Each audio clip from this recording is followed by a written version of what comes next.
With attention to the COVID-19 pandemic and our current international crisis, we want to acknowledge the worldwide shift in how we're interacting, thinking, and responding in our conversations and in our daily habits. Dr. Vanessa Lapointe is a child psychologist and best-selling author. David Loyst is a family therapist and autism specialist. Together, Vanessa and David specialize in helping families survive and thrive amidst the complexities of life. They teach and practice with a transparent candor that is engaging and enlightening. You know, Roy, in this time of pandemic panic, there's a really strong temptation to look to formulas for security and for familiarity. Well, of course there is. People want to hold on to something predictable, but there's really nothing predictable about the way this crisis has been unfolding. And all the positive online quotes can't really change the trajectory of this virus. No. Although there are some very entertaining memes as people are discovering their dark humor. Yeah. Well, for this episode, we thought we would actually go back to some security and familiarity, requesting a return visit with a guest that was on our first episode of Family 360, Dr. Vanessa Lapointe. Who we love. Yes, and her partner, family therapist David Loyst, and they're coming on to talk about adapting in an age of anxiety. We connected with them by phone as we're all practicing social isolation, so the sound quality of this interview is unique to this episode. It is, but we are so grateful for this interview, and especially at this time. What is the anxiety and the fear in our thinking?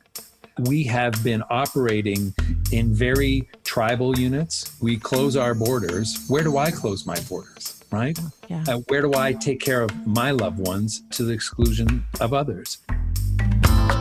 I'm Rachel Cram. And I'm Roy Salmond, and welcome to Family 360. Conversations exploring life together. So welcome to this special edition of Family 360. I'm here with child psychologist Dr. Vanessa Lapointe and family therapist David Loyst, who are speaking to us over the phone from their home. Thanks for having us, Rachel. We're glad to be connected to you. So you guys are in the midst of jet lag. Yeah, we are. We actually had been on a tour in Australia for my latest book release, Parenting Right from the Start. And when we left Canada, this wasn't happening, or there were just kind of whispers of it in the air. And then realizing very quickly that things were starting to go sideways, that we were going to have to actually cancel the last 2/3 or so of our tour and figure out how to rebook tickets and get home. So we were amongst the lucky ones that were able to get back in good time and arrived to, a sea of uncertainty. We aren't with our children because we're in isolation, having been international travelers. So we're living out our 14 days in seclusion. I have my tears about that several times a day right now. And we're finding our way through. Fun for you as a couple? That's right. And that's also not without its challenges. Yeah, there's lots of fun times, and there's lots of times that it's really stressful. I think all of us are beginning to become aware of how different this way of living together is and having to kind of navigate what that means to us as a couple. And so there have been a lot of times that Vanessa and I have been upset and been challenged. And sometimes we take it out on each other. And that's a great opportunity for us to practice some of the skills and some of the principles that we've learned along the way. Well, these things all come up when life is interrupted in this way. I'm wondering, from a psychological and even a biological point of view, can you describe what is happening inside of us when we're experiencing this rapid reality shift? Yeah, and the key is that word rapid, because the change came about so very quickly, where we went from kind of living relatively normal lives to being isolated in our homes within a matter of days. So right away, we have to come to terms with a change that is beyond our control. And when we can't change what's happening outside of us, we are forced to change what is happening inside of us. And so really we start with the resistance of, no, but we don't want it to be that way. And gradually what you'll have noticed is that people have started to acquiesce to that. They've started to realize that it actually is going to be this way. And so then we start to adapt and move through. And along the way, we have to have a lot of big feelings about that. You cannot adapt in a sterile, emotional kind of state. To be adaptive and to flex and change to what is happening in the world around us requires us to hit the bottom and bounce back, and not just once or twice, but probably several waves of that as we continue to move through this experience together. Go ahead, David. And neurologically, essentially something happens and we have an emotional response often. And that's our limbic system. That's our emotional center. And neurologically, when you get a bit of information, like we were in Australia, Trump closed the borders. As soon as we heard that, both Vanessa and I were quite scared. Are we going to be able to get on a plane? If we get on a plane, are we going to be stuck in an airport in quarantine? We don't know any of these things. And so there's this 90-second kind of panic response, fear response, that is our limbic system. And then what happens neurologically is that passes and we move into our cortex. Now we can actually stay in fear by telling ourselves, this is not going to work. We're not going to be able to get out of here. But that's our opportunity to decide whether or not we want to believe our thoughts. And so we had lots of practice of avoiding the panic, if you will, by watching our thoughts. There was so much of that, actually, that by the time we actually arrived to the airport in Sydney, we still weren't sure if we were actually getting on a plane and going to be allowed to come home. And when they issued us our boarding passes, I promptly burst into tears because you're holding it together for so long. And the idea that you're going to get through that and be on to the next step of this was so relieving. Mm-hmm. So you're saying you've been holding on to it for so long. And I think that is something that we're feeling right now, that we're holding on to it. So what do we need to be thinking about right now in the midst of all of this? Well, one thing to know is just to sort of demystify some of the things that are going to be happening inside of you as a result of being human in amongst this kind of a situation. And the brain has this thing called the negativity bias, this inborn survival mechanism. Where we are Velcro to the negative and Teflon to the positive. And so that doesn't make your thoughts true and may even begin to overwhelm you if you attach to those thoughts too much. Those thoughts are a result of many, many years of us evolving to be sensitive to potential alarm on the horizon. And so our brains necessarily are going to be absorbing a lot of information, most of it which is fear-based, if we allow for that to happen. We can't stop our thinking, but we don't have to believe our thoughts. And I want to just read something from Dr. Bruce Lipton, who wrote The Biology of Belief. He says that stress is responsible for up to 90% of illness, including heart disease, cancer, and diabetes. When an individual is in stress, the release of stress hormones shuts down the immune system to conserve the body's energy for running away from the perceived stressor. Stress hormones are so effective at compromising the immune system that physicians therapeutically provide recipients of organ transplants with stress hormones to prevent their immune system from rejecting the foreign implant. So as I'm listening to you, David, there's one side of me that goes, phew, it's only stress. But then the other side goes, but how do I control that stress? So are there strategies, are there techniques that we can apply to deal with a narrative that goes through our heads? And so the number one thing is to be engaged in a practice of mindfulness where you are watching your thoughts and noticing the direction that those thoughts are taking and really sitting with some curiosity about whether or not it's perhaps going to serve you and your family better to begin an effort towards transforming those thoughts. You can be really sad every morning when you look out your window and you see that the rain is falling again, or you can look out your window every day and notice that rain is falling. When you transform the thought from the negative to something neutral, or perhaps even something positive, that's what the practice of mindfulness is all about, and to be really kind of mindful about being mindful during times like these. The other thing is that if you can introduce some daily practices into your life that are naturally going to invite your mind to be landing on things that fill you up rather than deplete you. So for example, a daily practice that may be very helpful would be a daily practice of gratitude. Before you get out of bed in the morning, in that period between asleep and awake, you allow your mind to float to 2 or 3 things that you're just extraordinarily grateful for as you begin this day to reorient the mind towards the potential and the opportunity in all of this rather than staying stuck in the dark of it.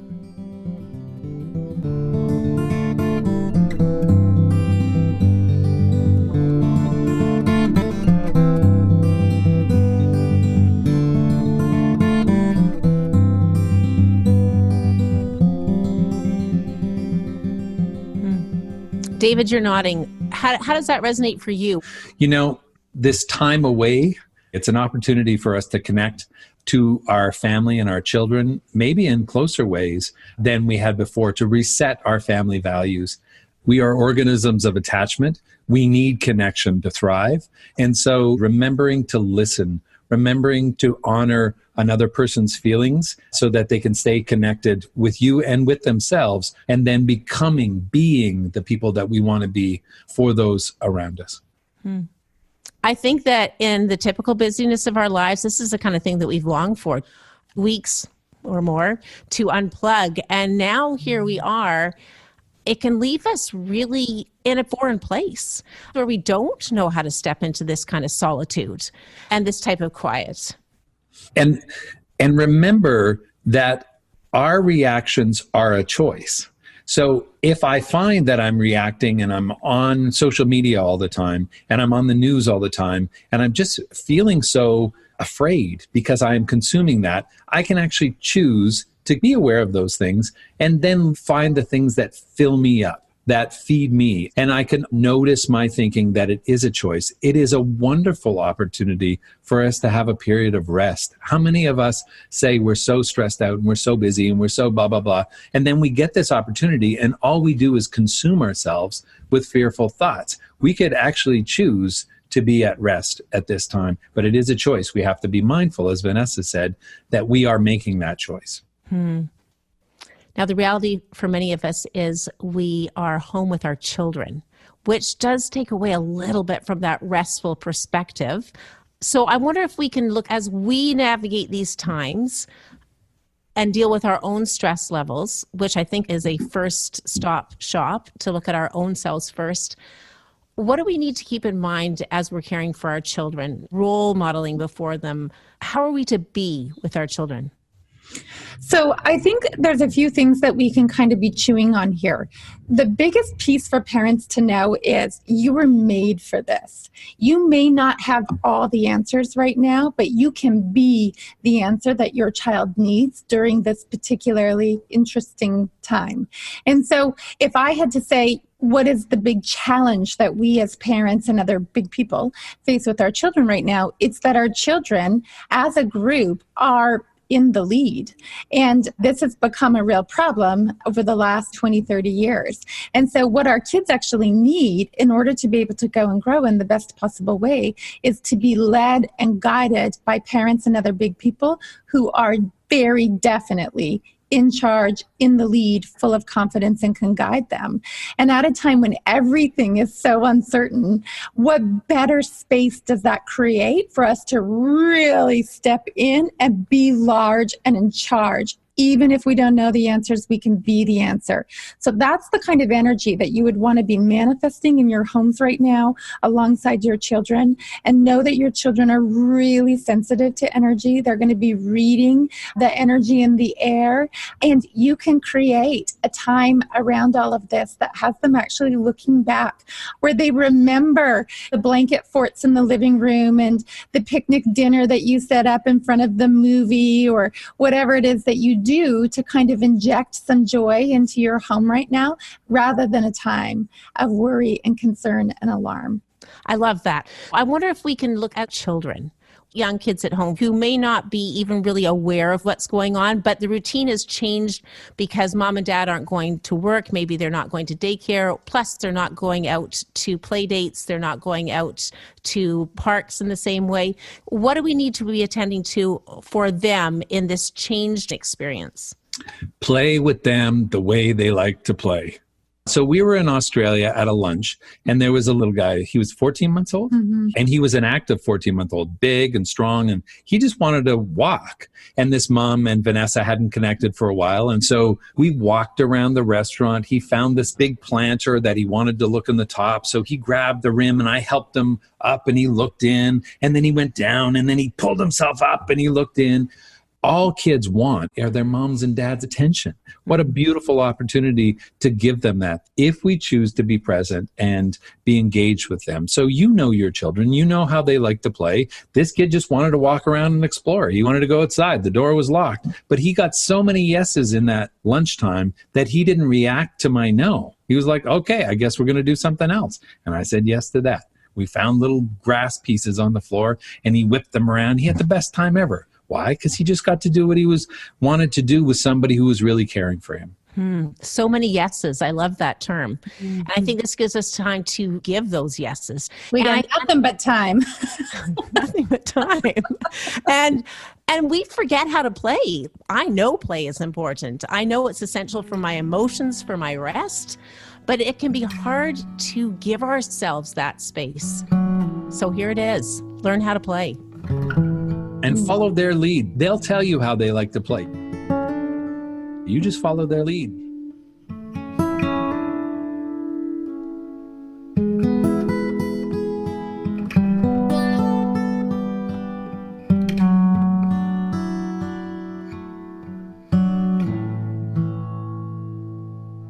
As you flow into all of the changing routines, which sometimes, our little ones especially can be quite sensitive to change-ups in routines. We are creatures of habit by nature, and so they really like leaning into the containment that those routines provide. As you switch up those routines, do it with swagger and do it with the kind of energy like you would tell them they've got to put their seatbelt on.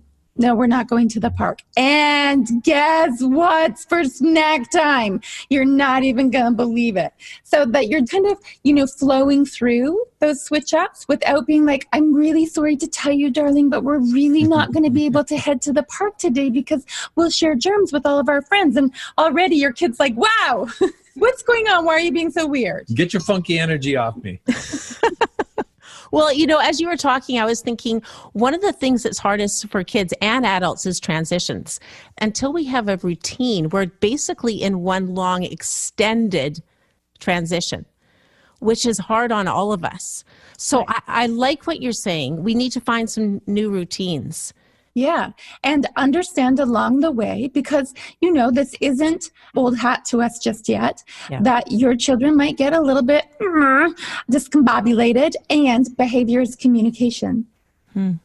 And so it's okay for them if they're having to ramp up a little bit and having to kind of act out a little bit more. That acting out is actually them just communicating to you that they're feeling the effects of this. And we want to make all sorts of space and invitation for that to come out. We don't want them to have to keep all of that inside. You actually do want your kids acting out if they need to act out. And you can respond to that in appropriate ways with a little bit of firmness and a whole lot of kindness. Well, in the midst of all that you've just described, I wonder if we can dial up to a little bit older kids now. Play for them, it's going to look a little different. Can you dial it up to that middle school year of child? How do we address them? So first of all, we want to listen to them. It's such a knee jerk for us as parents to tell kids, oh, don't worry about it, that we're doing this for the health and all of that. And what they really don't get is an opportunity to get their feelings addressed, right? We want them to bring up their feelings. And yet sometimes in those conversations, we want them not to feel that way. So we try to talk them out of it. But really what we're doing is trampling on their feelings. So really coming alongside and saying, oh, sweetheart, I really get it. That really sucks for you that we're not going back, and allowing them to feel their feelings and being heard for that. Kids of that age, they can be concerned for themselves as well. Not only just that they're not going to see their friends, they might be worried. Our mind is such a powerful medicine, and we want to have swagger, as Vanessa says, allowing them to get their feelings addressed. Yeah. Vanessa, you have this story about being on a plane in a really turbulent time. I feel like it's a good metaphor for where we as adults can be sitting right now. Mm-hmm. Do you know what one I'm talking about? I do, yeah. I was flying back to Vancouver from Calgary, and we were headed over the mountains, and the turbulence was so bad. It felt like we were going to fall out of the sky. One of my kids was on my lap, and I was holding him close to me, as you are meant to do when you have a child on lap during a really bouncy plane ride. And I had resigned myself to death. I was thinking, okay, this is how we're all going to go. At least I'm going to die with my kid in my arms, right? And I see this mom who's sitting across the aisle from me with her children, and she's going into a panic attack. And she has a little one also sitting in her lap. And then she's got other children sitting beside her who are also very young. And they really needed their mom to be able to hang on to herself. And so as this woman begins hyperventilating, I know that my job is actually to hang on to this mom so this mom can hang on to her children. And so I found her eyes, and I held on to her eyes, and I just gave her that steady, knowing stare of somebody who's full of confidence and swagger, and I just kept nodding my head at her. And she locked eyes back to me, and every time the plane would hit one of those hard bounces, I would look at her and I would nod. We're good. We're just headed over the mountain range. Sometimes this is what it feels like. We're good. We're good. And you could just see her as somebody else stepped in with in-charge energy, that she started to breathe again. She was able to regulate and come down again. And so if we use that as a metaphor for life, that's what your children are looking for. Mm-hmm. They pick up on the energy around all of this. And certainly if you have kids who, they're a little bit older, middle school or beyond, they're chatting to all their friends. They know what's out in the world. They know what everybody's talking about. And so they're looking to us, just like that woman on the plane was looking to me. Make sure when they look to you that you are ready to receive their glance, and that you are certain in looking back at them with an energy that says to them, we have got this. We're good. Here's what we're doing. We are no longer going to school. Crazy, right? So, what's the plan for this afternoon? I'm going to tell you. And you just kind of step through it with them.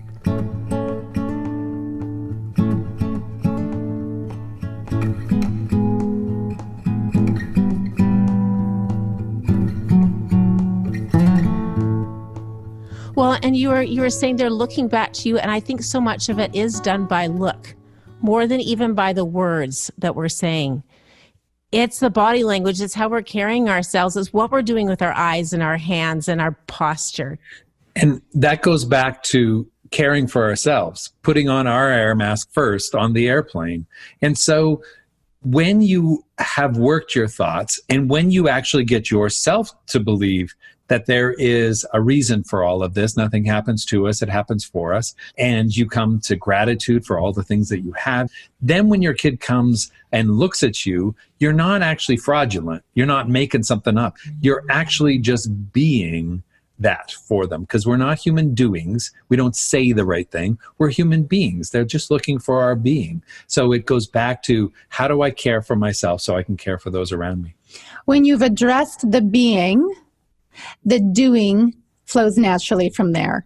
And so when we're like, oh no, I'm supposed to be looking at my kid and I should really try and put on a confident tone in my voice and I have to appear very certain to my child, what's happening there is we're focused on the doing before the being. So get focused on the being. Like, this is really a time, moms and dads, to go inside and address all the whirling, swirling that's happening within you, to really understand that you were made for this. We are designed to rise up and be resilient in challenging times. You really do have this. You might have years of programming that have convinced you otherwise in the moment, but I'm here to tell you today, you were made for this.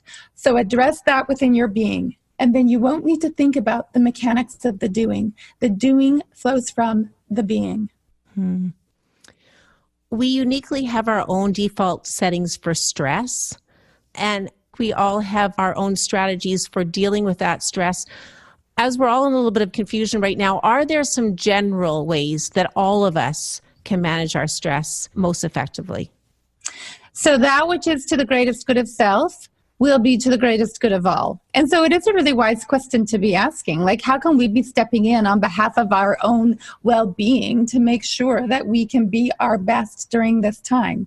And so then I would ask, what can you do for yourself that really would be full of love, full of compassion for you? You'll want to be watching things like sleep and making sure that you're tending to that and putting wonderfully nutrient-rich food into your body, cooking meals together with your family and sitting down at the table to consume those meals. You want to be getting exercise in a physically distanced way, out in nature if you can do that, so that you're feeding the soul and feeding the body the things that for all of time have made us be our best selves.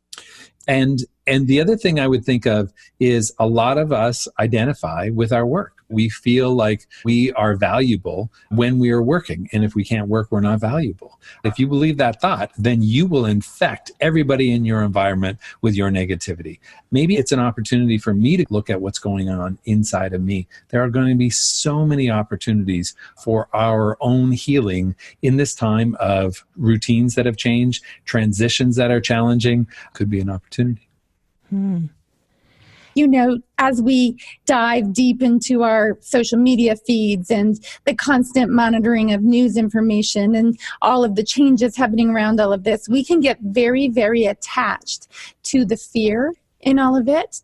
And so on the one hand, we're dealing with the concretes of the coronavirus or COVID-19, an actual virus.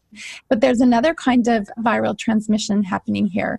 And it is that fear has become our virus. The virus is actually in our minds. And when we spread that kind of virus, we do a disservice to all of humanity. We literally reduce the capacity of our immune systems to tolerate the physical virus that is coronavirus by spreading the virus of fear. And so one of the big invitations that I am making sense of in all of this on a global level is that it is an invitation to spread love. Let us be caremongering rather than scaremongering.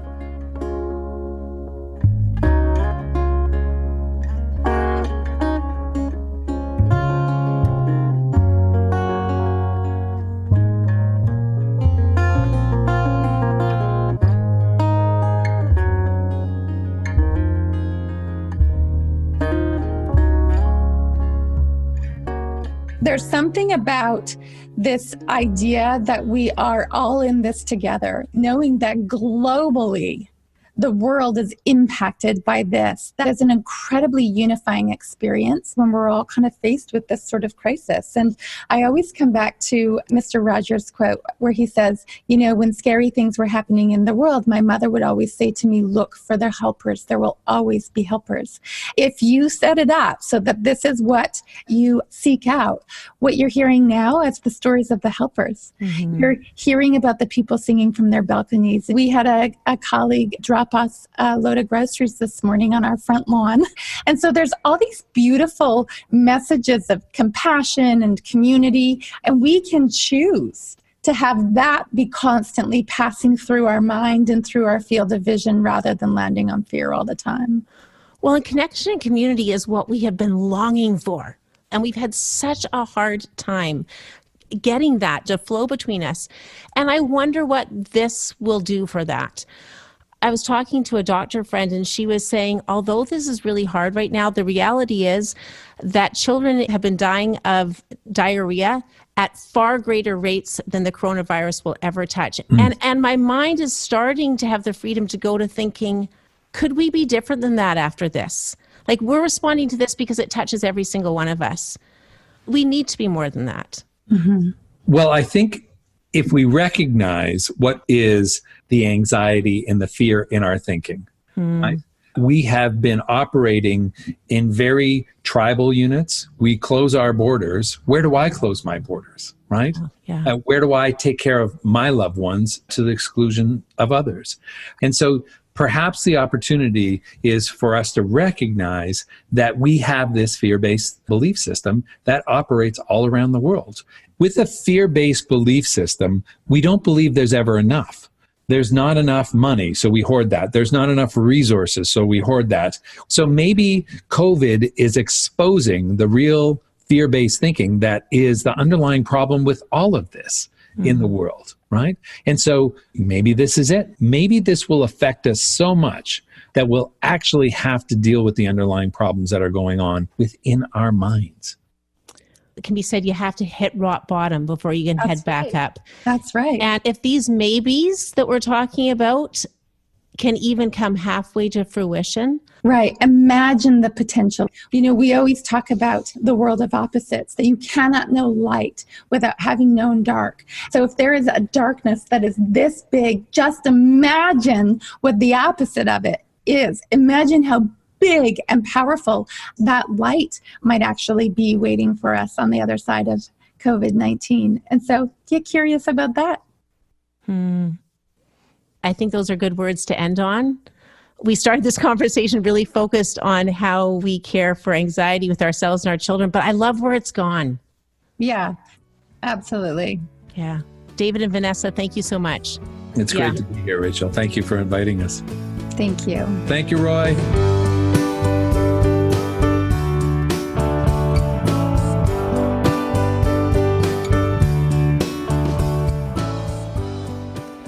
Well, in producing this episode, we were all aware of the blurred line between discussing the weight of all that feels lost and discussing the hope of all that can be found amidst this very uniquely charged experience of global concern.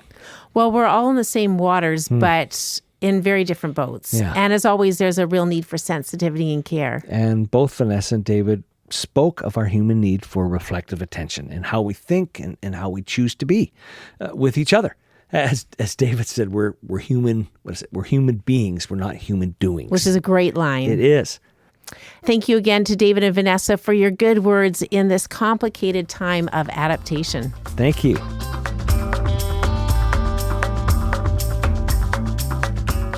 We want to close this episode with a reflective reading that offers solace in this confusing time of isolations. Richard Wagamasi is an Ojibwe elder and award-winning author and poet. From his award-winning book, Embers, comes this lovely excerpt on finding balance in the clamor of living.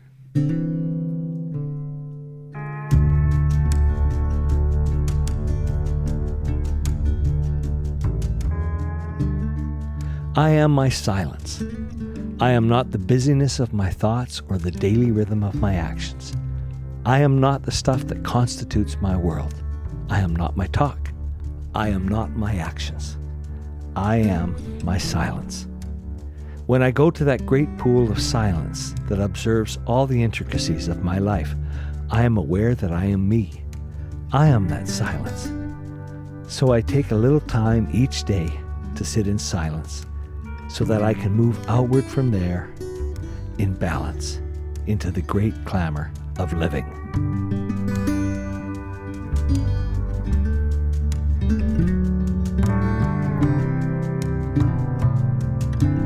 I'm Rachel Cram. I'm Roy Salmond, and thank you so much for listening to Family 360.